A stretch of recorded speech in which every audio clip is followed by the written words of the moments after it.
and welcome to episode 32 of Film Stop. I'm so glad you're here because this is one of my favorite times of the year, besides December because Christmas and my birthday and all. But in general, like, barring the weather in Chicago, this is my favorite film-related time of the year. My Super Bowl, which is the Academy Awards, are in sort of play, and we have nominations announced, and all this sort of discussion, conjecture around predictions and who's gonna win, who's gonna lose, snubs and heartache and pain. It all comes to boil. And these 2-3 months, I'm looking for any and every news piece out there that I can consume and learn just as much more about who's going to win. Or, what are some of the things to look out for or watch out for. This is also the period where I actually go through and try to catch up on almost all Oscar-nominated movies. I don't always get to it. There's usually the ones that I just don't feel like watching. Those are left out. But at least the Best Picture nominees and Best Animated and sometimes all of the Best Documentary. So, anyways, this podcast episode is specifically about the Academy Awards, and we're going to dive into a few of the nominations, specifically like the sort of the crowd pleaser categories, and then talk a little bit about snubs and surprises and discussions around what's happening this year and some of the sort of topics that are in the ether. But before we get to any of that, guys, you know what's going to come up. Please like, share, subscribe wherever you're getting this. You can get this on Spotify, iTunes, Google. I said Google really weird there. I can hear it too. Okay. Anyways, you can get this on YouTube as well. So please like, share, subscribe. Send us your feedback at filmstop.podcast@gmail.com. And of course, you can follow us on Twitter at filmstop3. So today it's you, me, and my coffee. And I promise to try to not bore you. I do, however, feel like the caffeine is making me talk really fast, so I'm going to try to slow down. Before we get into the nominations, actually, something that I like to do, that I've done in the past with these nomination episodes, is talk a little bit about how the Academy Awards, sort of the process behind it happens, and how the nominations actually come to be, and then how the winners actually are voted in. So it all generally starts around fall season, and I say that because you got the Telluride Film Festival, Venice Film Festival, and these are usually when you have movies that launch. So they get premiered at these festivals. This is where you have like the odd Belfast and the Codas that actually get some buzz around them because no one knew that this was coming up, but here it is, and it's actually brilliant, and let's talk about it. At the same time, this is where you have the big premieres, like a King Richard or something like that that was in discussions even before it actually got premiered, and now of course, because of the star power and everything, and now it's gotten some momentum because people have seen it and people have enjoyed it, have liked it. So after these film festivals, what happens is that conversation sort of continues, and sometimes some movies lose steam. Like this year, I think Spencer lost some steam over the next few months, but generally most of these movies and studios behind the movies are once they have a sense for what the general conversation is, and if it is favorable towards them, they start pumping some marketing dollars behind lobbying for the movies. Sometimes it's for best actor, sometimes it's for best director, sometimes it's the best picture, and sometimes all of it. And the idea behind all of that is that, okay, we're going to get them as much in front of the Academy members as possible, so that when time comes, these guys or girls have actually watched these movies so that they can actually vote for them. Which brings us to sort of the process of the nominations, right? So sometime around January is when they open access up for Academy members to go in and watch through Academy portal, watch these movies that have been either shortlisted or they're for consideration. And when when that happens, they can Academy members can actually put in their sort of choices for what they think should be nominated for Best Picture, for Best Actor, so on and so forth. So, as you may imagine, there's a lot of movies out there that you may or may not get to watch, but the more those movies and those people are in the limelight, the more the better the chances are that you're going to watch it, the better the chances are that you're going to like it, the better the chances are that you're going to vote for it. So, that sort of entire process is very heavy in terms of lobbying. There's also movies that release around the December, sort of November period. Like this year it was Licorice Pizza, you got your Nightmare Alley, you got West Side Story, where there is a lot of buzz around them because of, big names attached and, good reviews, and also holiday time releases, big releases. That buzz can also very well sort of culminate into them being watched and then, of course, being voted for. So with all of that, once these nominations are announced, the movies that are nominated go into sort of the fifth gear, and then they try to actually put themselves out even more so that when the voting happens on the actual winners, these are then at least then watched and consumed and then considered. One thing that I didn't mention is that the nominations actually, so the way the nominations work is that each guild, so if it's the Writers Guild or the Screen Actors Guild or the directors or producers, each guild nominates its pick for the nominations, right? So they vote for their specific category. So Best Actor is actually, the nominees come from the votings done by the Screen Actor Guild. Once the nominations are out there, the Academy as a whole then votes for all the nominees for picking the best winner. So then it's kind of across the board. So this year specifically, I don't think that they had this for the past maybe 2 years or so. They specifically have 10 movies that need to be voted on, and so they need to be nominated and then voted on. And so this year we have 10 Best Picture nominations, and we'll go into what those are. But just to kind of cap off this process, right, a big thing around this entire, the machinery and the system behind it all is that there is a lot of prestige, a lot of brand value, a lot of sort of attention attached to the Academy Awards. And across the world now, because Academy has expanded now to like about 20-25% international Academy members, but across the world now, there's this intense sort of prestige attached to being at least a nominee for winner considerations at the Academy Awards. And that, as you may imagine, not only culminates in dollars at the box office, especially for the movies that are in the theaters, but also, all the artists involved. This is very important for them as a, important stepstone to whatever else work that they want to do after this. So all of this kind of, results in the weight behind the Academy Awards.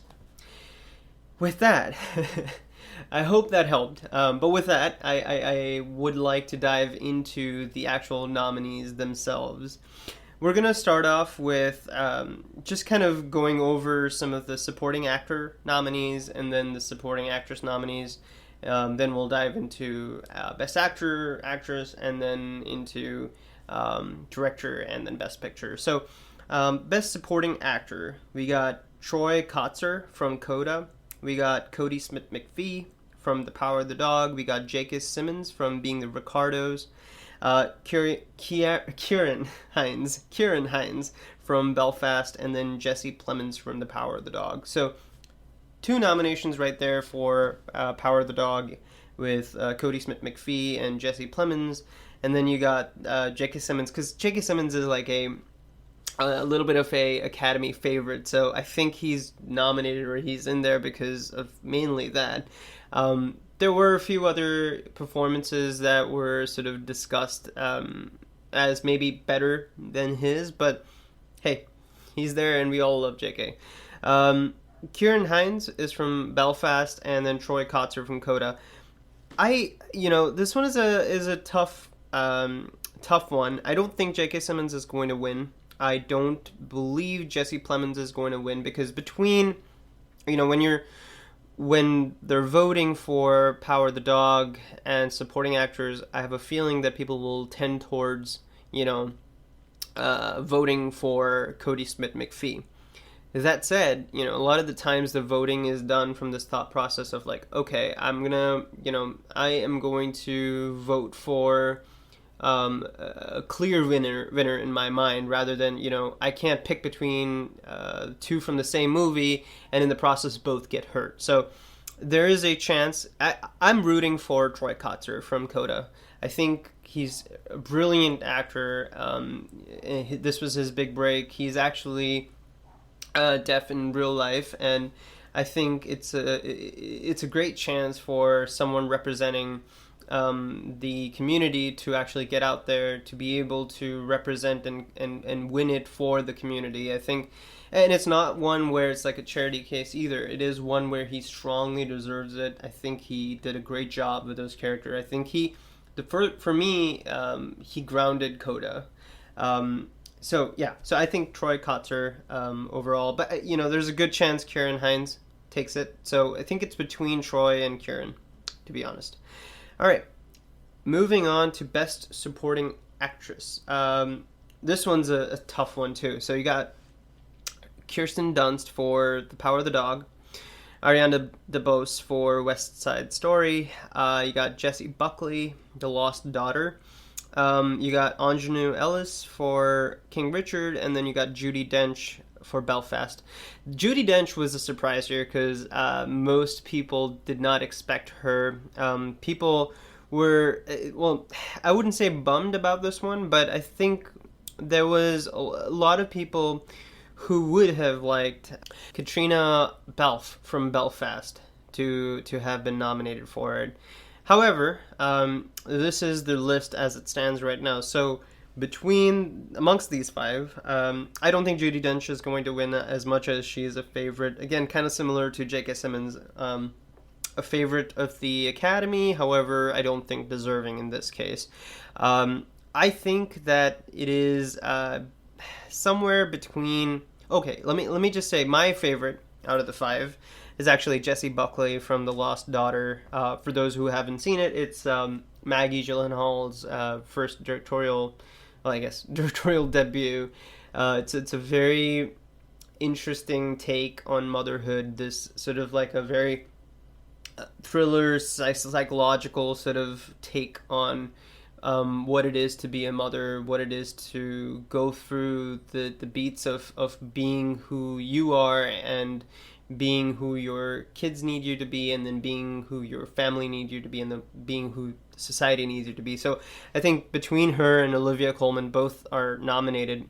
I was really happy to see Jessie Buckley in there because she plays younger Olivia Colman, and I think a big part of what makes Lost Daughter work is the past sequences, and I think her performance anchor the past. So anyway, so I think Jessie Buckley is my favorite, but I don't believe that she's going to win. I think it's between Ingenue Ellis and Ariana DeBose. People love Kirsten Dunst. I think she's done a great job, but I feel like Power of the Dog is the one that's most nominated with 12 nominations. I think what's going to happen is that it is going to meet with some diluted votes across the board. So in this case, I feel like Ariana DeBose might take away one of the only sort of coveted awards for West Side Story. Like, this might be the consolation for West Side Story, because I don't think West Side Story is going to win Best Picture. Oops, spoiler, it's nominated. And then Ingenue Ellis was very sort of loved and revered for King Richard. Um, yeah, it's difficult. Again, Ariana DeBose, she's representing a community that needs to be out there and on the stage winning these awards. So I feel like with her being the first openly queer woman of color ever nominated, I feel that there is a lot of sort of Academy members gunning for her, wanting to see her up there. So yeah, I think between Ariana DeBose and Ingenue Ellis, I think it's gonna be a tough call. At the end of the day, if I were a betting man, I would put my money on Ariana DeBose winning this one. All right, we're going to move into some of the more sort of controversial topics and categories and discussions. But before we do that, we're going to take a quick little break. See you guys on the other side. Welcome back, guys. We're discussing Oscar nominees and our predictions, and to move into the next sort of categories, we'll start off with probably the least controversial category out there of the remaining batch that we have to go through. Best Actor. So in terms of Best Actor nominations, we've got Andrew Garfield for Tick, Tick, Boom.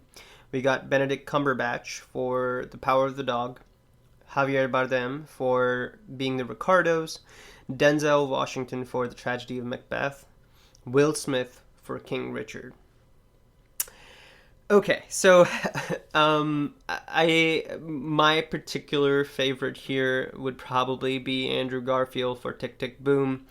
To me, he is just one of those actors to sort of just powerhouse performer to watch out for, because I think he is going to go. He's already been places, and I think he's going to go further and further. He's just so talented.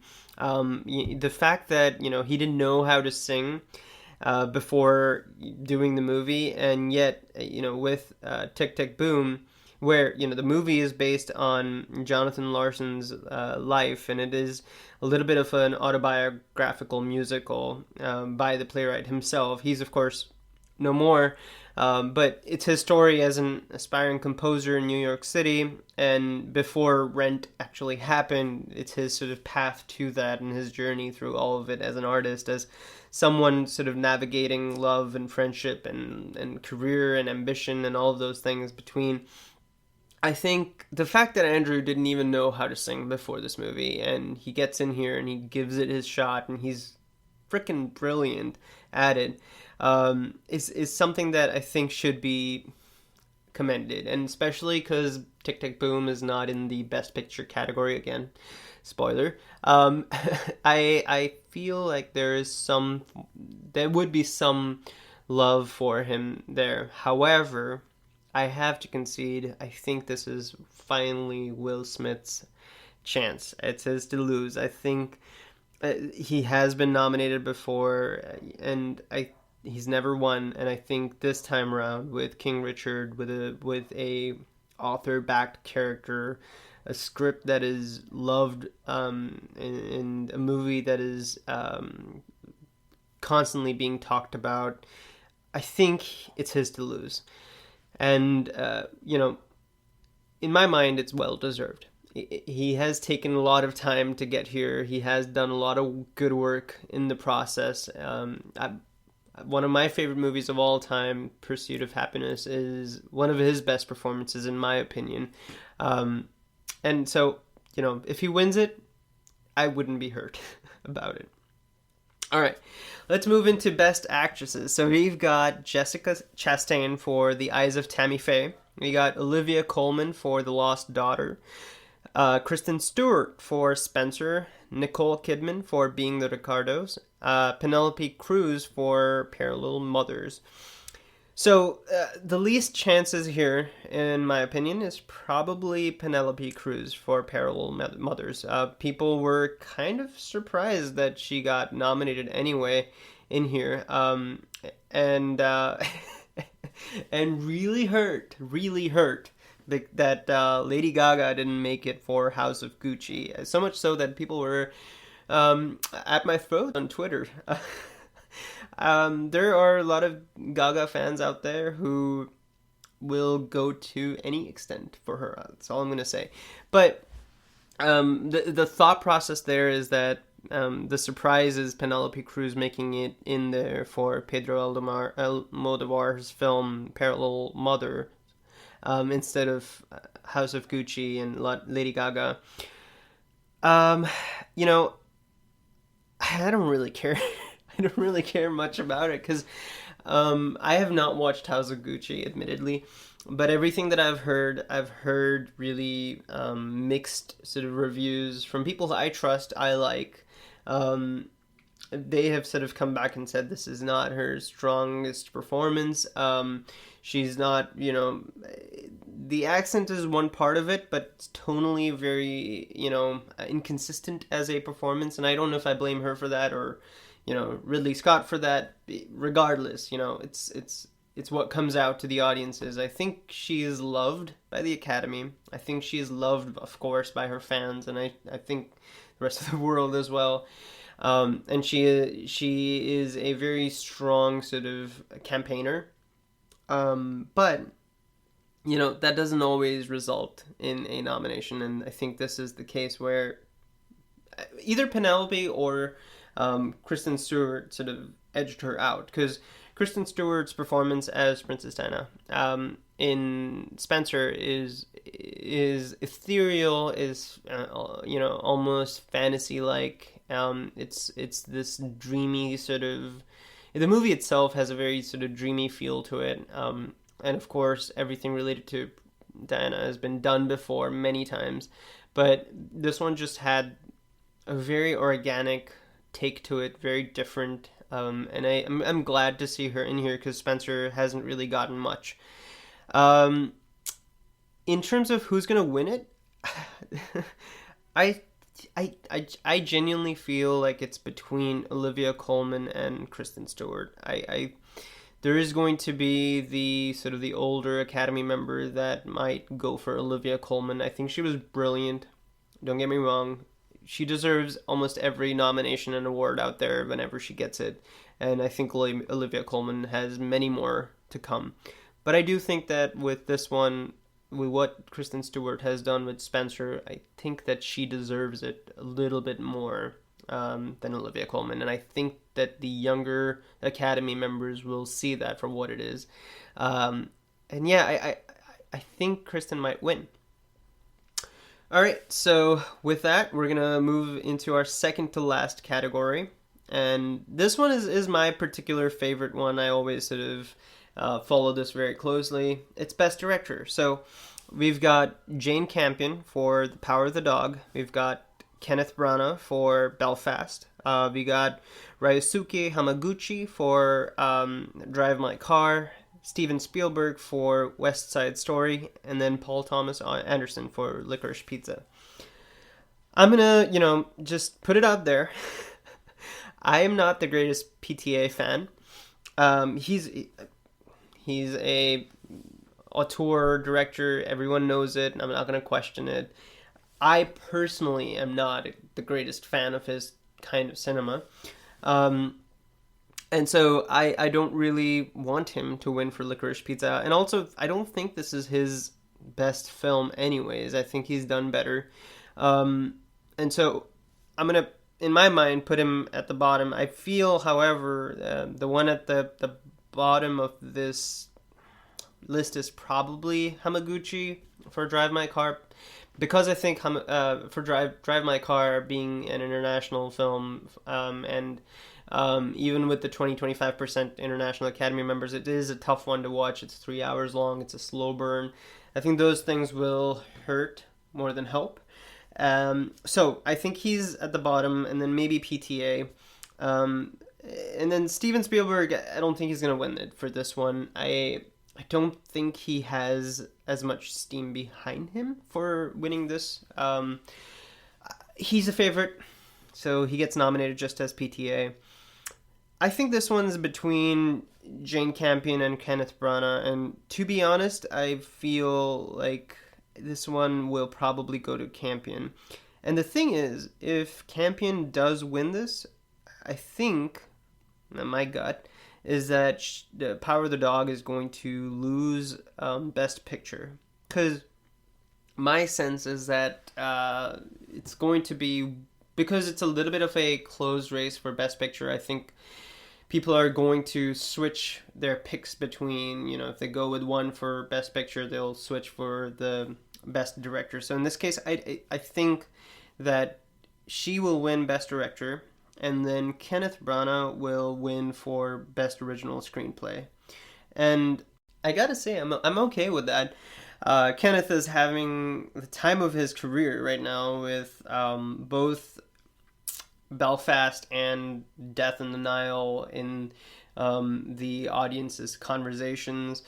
If you didn't know, he actually directed Murder on the Orient Express, and then he has directed Death in the Nile. Meghna and I watched it today, and we'll review it shortly too. But he is in conversation, and I think that'll help him. However, I think it'll help him on the original screenplay standpoint.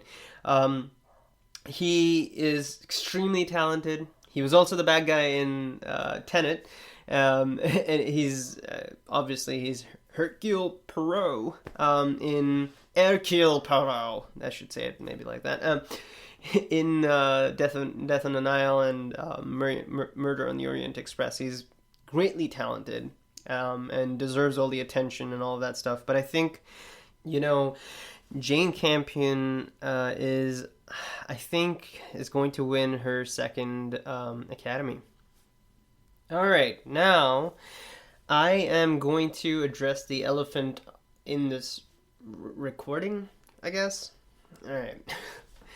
Denis Villeneuve. I was most hurt by him, by his lack of nomination for Best Director, because Dune, if you've heard my previous, or I guess second to last episode, for Best Films, you may already know that Dune was one of my favorites of the year, and I think, with 10 nominations, especially in the craft and the technical sections, it just baffles me and many others out there that he did not get in for Best Director. The guy who actually made, real this greatly difficult task of bringing this beautifully written book to life, something that even David Lynch couldn't do. The guy who conducted all of the technicalities and the craft people who actually got the nominations. The guy who got some really great sort of theatrical experience back to the theaters after 2 years or a year and a half of shutdowns, does not get nominated. It just shocks me. The good thing, though, is that there's two things that might happen. One is that Dune might actually get a sympathy charge because of not having Best Director in play, and people just really reacting, in the Academy at least, the Academy members really reacting to the fact that Denis did not get nominated. The second is that I am willing to bet you anything that when Dune 2 comes out, Denis Villeneuve will not only get nominated, will win Best Director. And even if it isn't as good as this one, Dune 1, I think he will win because it will be a oopsie, we made a mistake, let us fix our error and then sort of go, overboard in trying to fix that error. So I'm okay because I think, he has, this guy, he's yet to fail me in terms of the work that he's done, whether it's been Sicario, it's been Prisoners, it's been Arrival, Blade Runner 2049, or this one, Dune. He is a master filmmaker, and he has proved himself. I think it's going to be, in time, it's going to happen. He's going to get his Academy.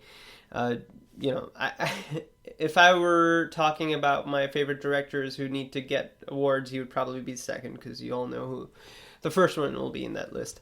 All right, so now moving towards the most important category of the night, Best Picture.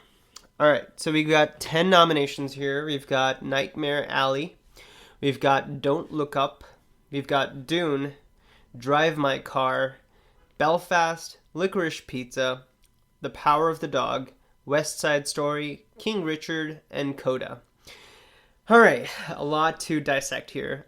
First off, very happy that Dune makes it in there. Very, very happy that Don't Look Up makes it in there. It really goes to show that ratings actually don't matter that much. Of course, they do. I guess in terms of what movie is going to get the most footfalls in the theaters, but in terms of the Academy Awards, in terms of the Academy members, I think there's this idea of, my favorite, right? Like the J.K. Simmons and others of the nature should get my vote. So in the case of Don't Look Up, you got Adam McKay, you've got Leo, you've got Jennifer Lawrence, Meryl Streep, all these people making up a movie that is divisive at best, right? Like it's got people either love it or people hate it, but because all these favorites are making it, there's some steam behind that. And in my opinion, there is a sort of need for humor with movies right now more than ever. And I think Don't Look Up sort of balanced humor and actually good content very well. Again, it's divisive, hence the ratings and the reviews and so on and so forth. But I'm just very happy that a movie like Don't Look Up actually made it into the top 10 of the year because, again, it was one of my favorites of the year. And so, yeah. Dune, because of everything that I, talked about a few minutes ago. But I'm also optimistic that it actually might edge forward between, amongst the other nominees to actually win Best Picture because in this, usually sci-fis that are nominated here don't actually win, and this isn't the first time that Denis' movie has been nominated here, but in this case specifically, I feel that because of all the craft nominations, which I feel like Dune will win most of them, it's got 10 nominations like I mentioned earlier, I think that, and then also like I mentioned, the sympathy vote piece of it, I think also that because of preferential ballot voting, right, I think Dune is one of the movies that almost every Academy member would have seen, and it's a very good chance would have liked. So will be in the top fives of theirs. And as long as that happens, right, a lot of these other movies are more divisive, but as long as Dune shows up in all five of them, I think that there is a very good chance that it might actually end up being Best Picture. At least I'm secretly hoping, right? So yeah, it is... I think it is my favorite from the list of the year, and I still have to catch up on one or two here or there. I still need to watch Drive My Car, but so far I believe it is my favorite. The one that I was surprised by was Nightmare Alley. I would have liked Tick Tick Boom to have actually been in there instead of Nightmare Alley. We all knew Licorice Pizza would actually end up in there. We all knew The Power of the Dog would end up in there. I would say Coda is probably the smallest movie of the list. Maybe Drive My Car, but I would say like Coda is the smallest American movie in the list. Very happy that a foreign movie again shows up in the list, and really truly, it is a reflection of Academy's efforts on making it a more inclusive, more international membership and voting pool. So yeah, I think it's going to be between Dune and The Power of the Dog to win this. I don't think, and even King Richard actually. King Richard has, I believe, 6 nominations. Belfast has 7, but I don't think Belfast is going to win this one. I'll correct myself. I think Dune, Power of the Dog, and King Richard probably are the front runners. And then Power of the Dog, by the nature of the 12 nominations, I think is where most people are going to go with their money. But I have huge sort of inhibitions about saying that Power of the Dog will actually win, because in my mind, it is not a movie that everyone will A, watch, and B, love. So I'm gonna put that out there. Yeah, and the probably the one that is definitely not gonna win is Nightmare Alley in my mind. All right, now I guess let's address some discussions around this category, right? I want to first talk about Spider-Man: No Way Home.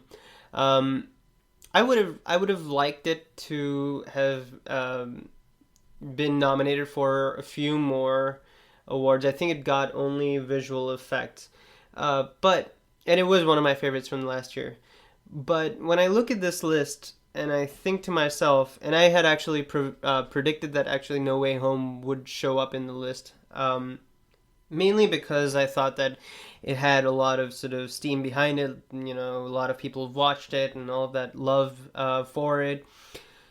But when I look at this list and I think to myself, right, compared to these movies, objectively speaking, is it better than any one of them to edge the movie out of the list? And I would say no. So I disagree with Jimmy Kimmel when he airs his grievances against the Academy because, you know, the reality is, and I'm going to steal something that Bo said the other day to me. The reality is, it is about art versus product, right?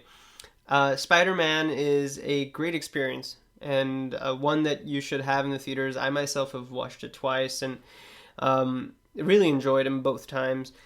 But the reality is that it's not artistically, in my mind, any better than any of these in the list. And even the last one that I mentioned, like, is definitely not going to win. Nightmare Alley is leaps and bounds ahead of Spider-Man: No Way Home in terms of what it achieves artistically. And when I say artistic versus, you know, art versus product, in my mind at least, the way I'm looking at it is that Spider-Man is a result of variables that are you know, almost in my mind, in my imagination, decided together by folks sitting in a conference room trying to understand exactly what the audiences want to hear.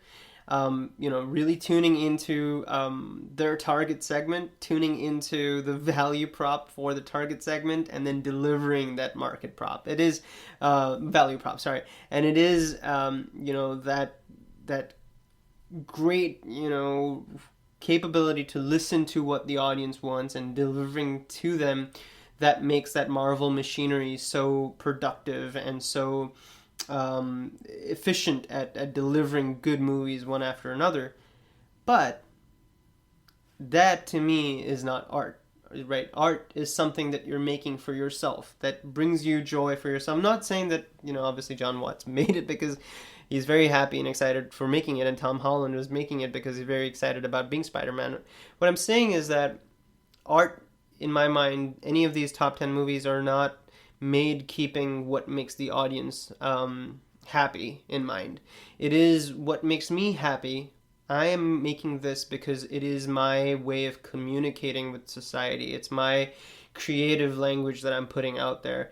And so in that case, I feel like Oscars is a reflection of best art.